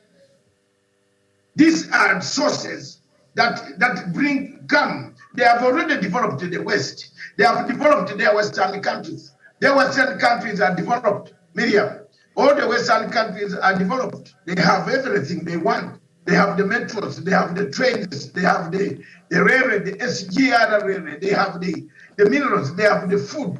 They have actually spared the food for 200 years. Have you ever heard of Britain having a call for hunger that we need food? Since you were born, have you ever heard of United Kingdom? Somebody from Africa sending food to Britain? How many? No, you tell me the truth. Is there anybody who sends food to Britain for hunger, that there is hunger in Britain? Britain must have spared food for 200 years or 3 ahead. And yet they don't even have enough land to grow the food, but because they have got good governance, because they have got good elections that don't disrupt their development, because they have got good minerals. A few, does Britain, has it got minerals? No, because it buys the minerals with the money out of the good governance. So these 4 factors are locked in one subset, in one set. And that one set is, I will tell you at the end of the show, what is that one set that locks everything that is working very well? If you look at policy analysis of countries that are stable, you will find that one of the reasons why the analysis, the countries are stable is they hinge on, look at what can cause the spark obstacles. What are the spark? What we call spark obstacles. Spark obstacles are the ones that can trigger a conflict. For example, Britain safeguards its waters, its borders, and makes that British nationals or American nationals, wherever they are protected. If you ask our embassies today in Kenya to account, if each ambassador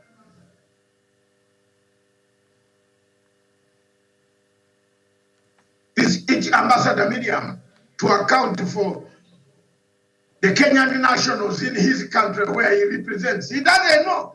They don't know. They don't know, Miriam.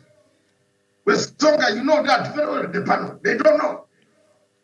But if you ask any British High Commissioner, if you go to Upper Hill and ask how many British nationals are in Kenya today, he will tell you offhand. They will tell you overhead. You will not even go to the books. He will tell you that in Kenya at the moment we have 4,000 British nationals. And indeed they are there. But if you ask our ambassadors, that the ones that we send out to represent us in Saudi Arabia, our women die. The younger men, women who go there for work die. They don't even know where they have died from. But let one American die in a house, in a hotel in Nairobi. The Kenyan news agencies, the news all over the television will say an American was killed. An American was killed in Nairobi hotel. A blast took place in Nairobi and 2 Americans were killed. You know, at the beginning, Miriam, they don't say 2 men from Kenya were also killed. No. So we have, there is that sense that has been pumped out by countries themselves, that when you come to Africa, it is you must protect yourself. They even go to the extent of telling their nations that, oh, don't travel to Kenya because Kenya has a shadow of conflict. Those are the factors that we must now begin to say what binds these countries. Is it good planning? I want to put a question to you. Is it a good planning? Is it forecast? What?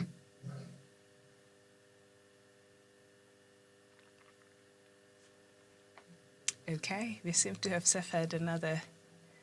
Are we there? We lost you there for just a few seconds. But it is not from my end. It's from your end, I think. Is it your end that has been disturbing? No, it's not our end, because we were. It's my end. Yes. I think Doc has been okay. Mm-hmm. My end is stable. Your end has been stable. Yeah, the engineers are the ones who are monitoring, so they're saying could be a connection problem, but they will check. But you're clear now, you can continue. Sorry about that. I can continue. Okay, fine. So when you look at those are the factors. Those are the factors that have contributed to shadow conflicts that we see every time in Africa. We walk in the shadows of conflict. We walk in the shadows in DRC Congo. We are walking in the shadows in Somalia. We are walking in shadows. Look at the Somalia conflict. It's a shadow. It has brought a cast. When you are flying to any country and you see people in the plane in Somalia, and they ask you, where did you come from? Or even at any airport in Europe, if Miriam, you say, I came from Mogadishu, first, the immigration officers will say, just give us a minute. Please, can you sit on that desk? Because they want to ask you the questions, how did you end up going to Mogadishu? So these are some of the things that have retarded Africa, that have caused the shadow of conflict. Everywhere there is a conflict. If you look at South Africa, for example, the whole Southern African nation, 1994,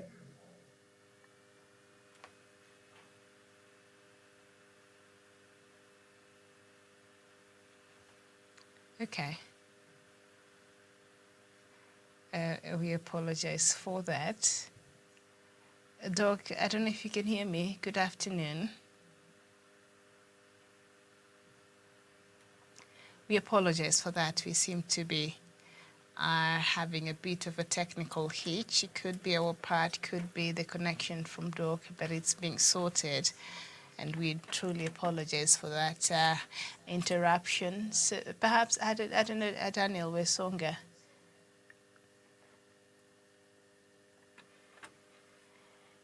All right. are terribly sorry for that. Yeah, I think it's on our part. We seem to be having a bit of a technical hitch, but once it's been able to be sorted out, then, Doc, I think it's on our side. I apologize for that. So maybe you just do a takeaway before the engineers can look into what really is the problem. Yes. So, Miriam, in a nutshell, let me come to, I've finished my opening remarks. 4 factors. If you can comment on that, then I do a takeaway. And we plus the videos that you saw, which conflicts, a shadow of conflicts. Kenya, at the moment, there is a shadow. Shall we hold these elections? How far will it be free and fair? Some people are even threatening our election. Some are spreading malice that the election will be stolen. You have heard what Wetangula is saying and what Ruto are saying on the newspapers and on the television. We are casting a shadow of conflict. Everywhere we go, there is something which is not right. So how? That's why you see, yesterday I was talking to a Tanzanian senior official, and this man, I can't tell you most of the things here, but Miriam, believe me or not, he said, I asked why are they not very keen of attending these conferences about East African community. And the answer I got from this official about conflict in Africa,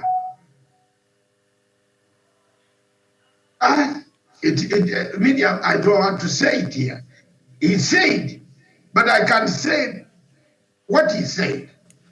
The Tanzanian said, this man said, kwa nini tunakuja? I think he was saying, how do we come into a conflict, which is conflict, already iko mavurugano, na wenyewe ndio wanakaa hapo ndio wanavuruga. Miriam, can you interpret that for me? Because Kiswahili was very tough. So He's my friend. So he was responding to why Tanzania has not been active. I was the one asking. Yeah. I didn't see you, Mama Sulu, because I have friends up to the president's office, State House in Tanzania. I can speak to somebody in the State House in Tanzania. That one, Miriam, I have for a long time. I have even friends in the system, in military, what I have. So I was asking one of the diplomats, I said, why didn't you, you are not very anxious. And there's nothing that pushes you. You don't have the stamina to be in East African community, or why is the Honorable, His High Excellency,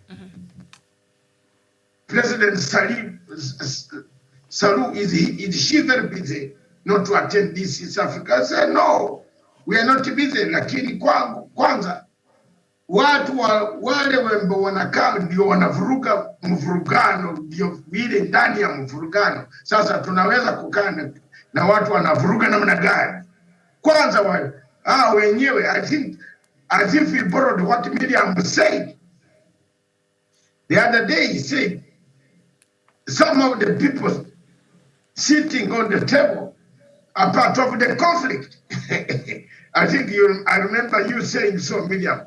So but the Tanzanians were saying... But if that is Tanzanian's position, then it has to decide whether it wants to be in East African community or not, because we know even in the European Union, one of the most powerful blocs we have across the world, it also sometimes have members not agreeing on certain things. That is just a norm when you have countries and people who are together. You will differ in terms of ideas, but that does not give you the right not to participate in that bloc. So if you feel this bloc is not not representing what you want, he does not stand for what you want, they should quit instead of wasting that space.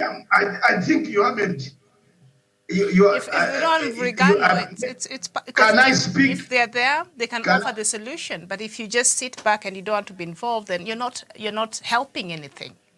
Maybe by them being there in their peaceful nature, they could help in mediating some of these problems. But removing themselves is not a solution either. Do you think they have a point somewhere? No. Can I say it in English? What they said in English, they say, yes, we are members of East African community, but we cannot sit on the same table of the people who have created the conflict, who don't want to say there's a conflict. And then they come on the table and they tell us to resolve the conflict. I think for me, I picked from that point, Miriam, if you can look at the angle, I picked from that point. They are not saying they don't want to be part of East Africa, but they are saying they have a point because there are people on the table, Miriam, who are part of the problem. And that's why we need Tanzania to sit there and point out this problem and say we can't sit here and try to form. That's why we need Tanzania there to say, to point out this issue. Wait. You can have a beef with Tanzania. I don't have a beef. You asked me a question. I have a beef. Responding. Okay. I have a beef with Tanzania in a different way, but not on this one. They have one point which I can give them because they were pointing out that the people there first. For example, let's look at this. The M23. Who supports M23? Have we, Miriam? Last time I did a video here to say until these people come and say the truth. For example, in South Sudan, until people now have realized that we are going nowhere, now they have started talking somehow the truth that now even the commanders below Miriam are going to accept that these two leaders are united. But here we are. We have M23 with new weapons. For example, with new weapons, it is like a Somalia issue. Al-Shabaab has new weapons, new uniforms, and the government in Somalia tells us they don't know where these new uniforms come from. But they deal with the countries which tell them, let's have peace talks, let's go to Doha and sit down.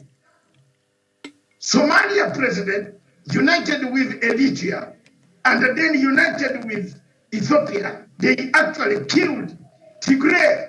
But there is a problem now. Eritrea sponsors these terrorists. So if you are going to sit down and Eritrea does not come, look, Miriam, does not tell you that we know who they are, then that meeting won't be very good. I agree with you also, on the other hand, that on the question of Tanzania not wanting to be in the East African community and not wanting to be or being there, and saying, hii mambo ya East Africa community kwanza tutaanza kujenga nchi yetu. That's what they have said. And if you can see, they have signed, there's someone who told us that we should talk about Tanzanian economic signing investment with the United States of America. On the show, I saw something, I read it, I think you saw, someone was telling us, talk about that investment agreement that they have done with companies in the US. There seems to be in the new policy of Tanzania that we are going to concentrate on stabilizing the economy and stabilizing our internal problems than now going out to start maybe getting engaged in other places. I'm not saying it's a good policy, it's not very good, but there's a point they have somewhere because they see the conduit. For example, You would be shocked, Miriam, because I am speaking from a very serious experience. I have been in these rebel activities those days. And you cannot do rebel activities without a country backing you. Definitely. So the rebels that are in Nairobi, for example, there must be some people that are backing them. And if we continue to waste more resources, and then we go back and we lose this chance, and then they go, then they start another war, then refugees start coming out, overpowering in this country. Tanzania, by the way, has received the huge number of refugees from Burundi and Rwanda and Congo. If you go and see the type of camps that are in Tanzania, you are talking of what is this place? The camps in Kakuma and another camp where those two camps. You will say that Tanzania, oh my God, because some of the population, almost the center of Tanzania, Miriam, is populated by refugees from Congo, Burundi, and Rwanda, and to some extent Ugandan refugees who left during the Idi Amin days. I have people there, families deep in Tanzania, who don't even speak any Uganda anymore. So some of these things, that is where we are, the shadow of conflicts on the African continent. How does Africa come to resolve these issues? Back to you in the studio. All right, thank you so much. And of course, President Samia Suluhu was present during the virtual meeting of the heads of state when DRC was admitted, but it is in the signing of the treaty that she was not physically present, but she was there and that event happened in March. I can remember the virtual meeting. Yes. Yes.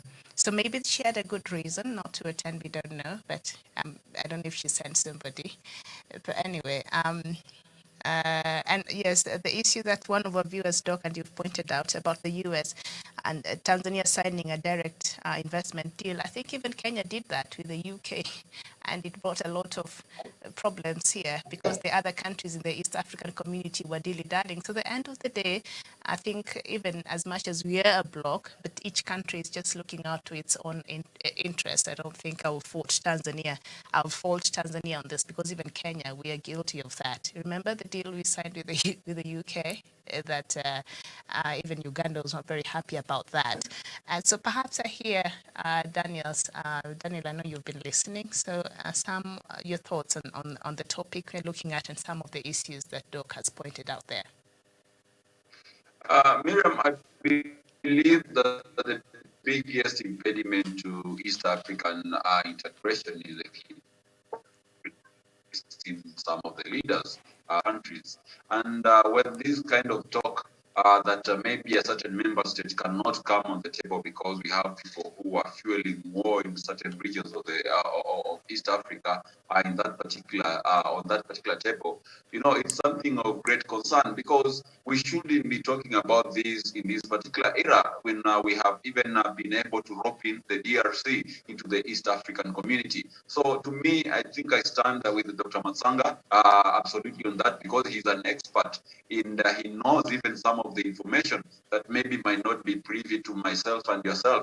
But all in all, Miriam, I think we just need honesty. We just need leaders who are very upfront leaders who can be able to talk and walk the talk so that we do not have these squabbles again being brought now into the boardroom of the East African community member states, because it will only mean that we shall deviate from the goals that we set of maybe putting the East African community on the path of economic and regional development, and maybe focus more on infighting, which instead of bringing maybe integration, actually occasion disintegration. And with that kind of a scenario, we are more likely to see more rebel activities in the regions, especially in the Congo region. We are more likely to see other member states actually falling into states of anarchy. So if we do not stand together as a region, then we make ourselves very vulnerable to even outside sources, people who are interested in regime change, to come and influence the course of our future and our leadership. So to me, I don't think this kind of push and pull is quite good in the East African community. Today, I've been just reading one of the news items on our media station pages, and we've seen President Uhuru Kenyatta has actually been congratulated by UN for his role in bringing peace in DRC. And that is the kind of news that we should be reading about the East African community leaders. So if all of them could actually work like President Uhuru Kenyatta works, with a lot of openness, with a lot of integrity and honesty, then I believe we will be able to take the community somewhere. And that would mean that every member state will actually benefit from that. But in situations where we have other leaders who are not on the table genuinely, then I believe it is far much better to stay separate rather than come together under the auspice of East African community, whereas we cannot be able to sit in the same room on the same table and be able to discuss contentious issues and emerge with a very, very well thought maybe decision that will put our region ahead of the other regions in Africa and the rest of the globe. So I think, Miriam, it is quite well that we, in dealing the East African community member states, do it with a lot of honesty and straightforwardness that will see the community end the squabbles that we are witnessing at the. Okay. All right, Doc, back to you. Yeah. Miriam, Yes. it is rather very, the four factors that I have given you form a component of what shadow conflicts are.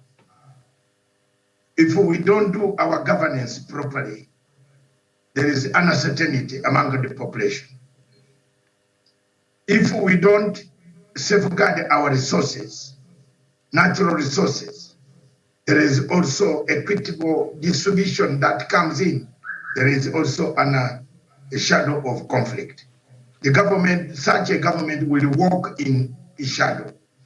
Number three, if we have external forces that are out to make sure to fuel, to create an opposition that only looks at problems, at mistakes, there is bound to be a shadow conflict. Then finally, if we have very bad elections, we are bound to have a shadow conflict, or we are bound to have an uncertainty as to whether we are in the same world or in a different world.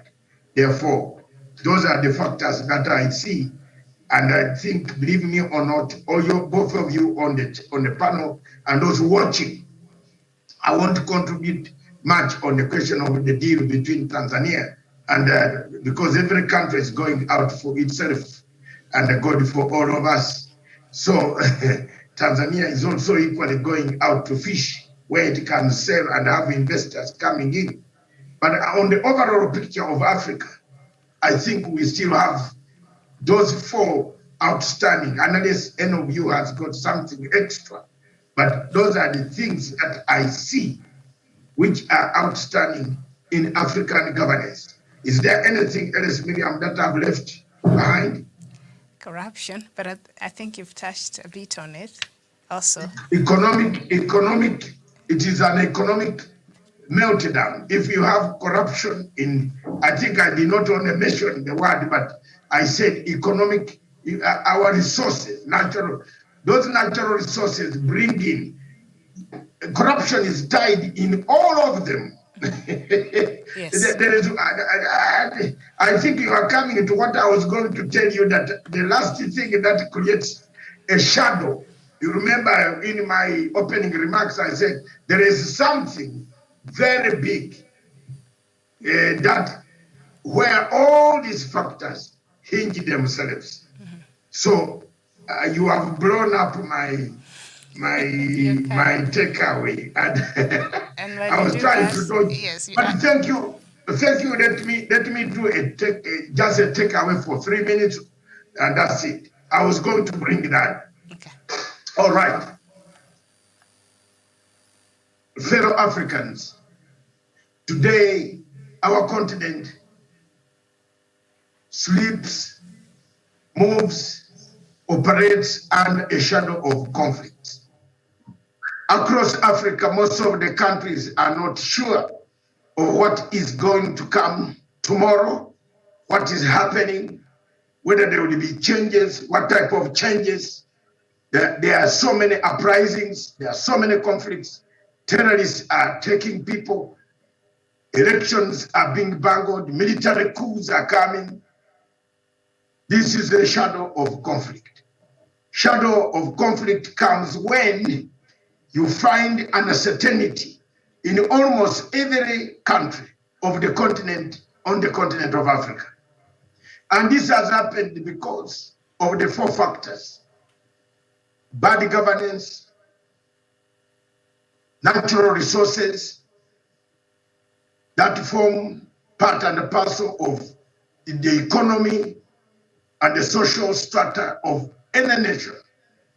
Then we have external darker forces, what we could term as neo-colonial hangovers that still remain with strings attached, especially in the Francophone speaking countries. Then lastly, we have bad elections and elections in Africa. These 4 factors create what we call and have one modus operandi. In all the 4 factors, there is a common denominator, which brings up, grows up, goes on growing, and that common denominator is corruption.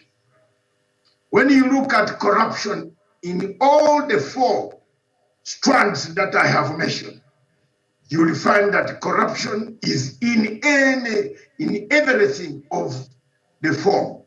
Corruption is in bad governance, causes bad governance. Corruption is in distribution, economic distribution of our natural resources, the equitable distribution, who are the investors and who are not the investors. The question of Uganda, for example, now there is a big debate there about the coffee, who is an investor and not an investor. You find that when you see foreign external darker forces with a neo-colonial hangover mentality that still controls Africa and makes Africa ungovernable. This is also a force, the George Soros approach of arming the opposition to overthrow governments, to have uprising, violent regime change. That's another factor. The last factor that also with a common denominator is the bad elections that are conducted on the African continent. And these elections, indeed, if they are bad, they will always create a conflict. So even a bad election being conducted on the African continent will result into a conflict.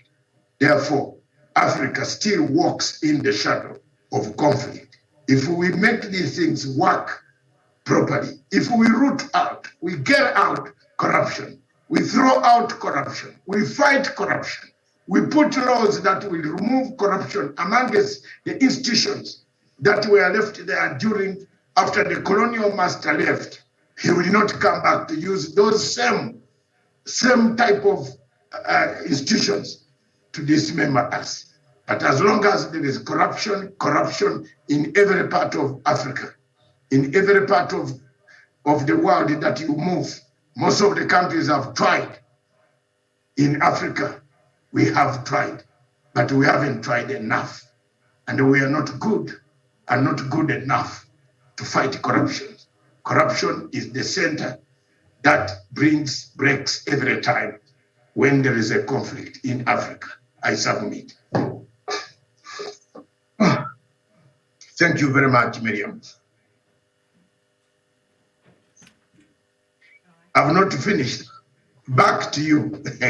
I've finished. Thank you for watching. Bye. We'll see you here tomorrow. Good morning. Yes. All right.